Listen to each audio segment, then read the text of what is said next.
Objet, SCP-011-FR niveau de menace, vert jaune classe, sur Euclide. Voir incident à procédure de confinement spécial. Aucune mesure de sécurité particulière n'est nécessaire pour SCP-011-FR. Tout agent de toute classe est passible d'être affecté au site pour l'encadrement du SCP-011-FR. Aucun membre du personnel féminin ne doit entrer dans la cellule de confinement de SCP-011-FR. SCP-011-FR doit être contenu dans une salle de 4x4 mètres. Une équipe de deux personnes doit en permanence visionner les caméras de surveillance en cas d'apparition de SCP-011-FR, un ou de sa sortie du miroir. En cas de sortie de SCP-011-FR, un de son contenant, contactez d'urgence le Dr Dharma. Description. SCP-011-FR est un miroir mural datant du XXe siècle.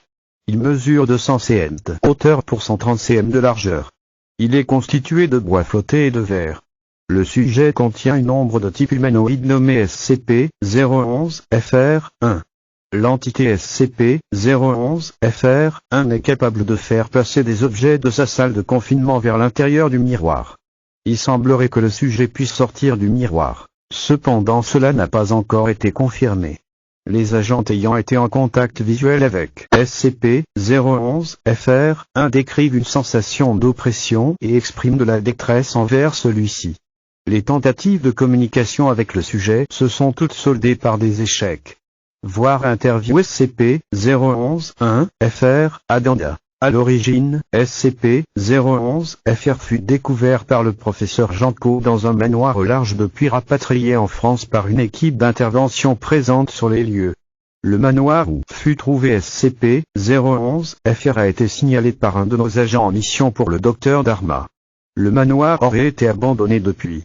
Plusieurs témoins auraient affirmé voir une personne déambuler dans la maison vêtue d'une cape avec une capuche.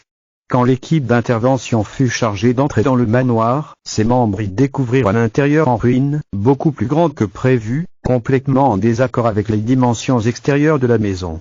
Dans le salon du manoir, tous les meubles étaient en morceaux et la tapisserie en lambeaux. Il y avait aussi données supprimées avec une flaque de sang à côté du miroir où l'on voyait SCP-011-1-FR. Aucun signe de la personne encapuchonnée ne fut détecté.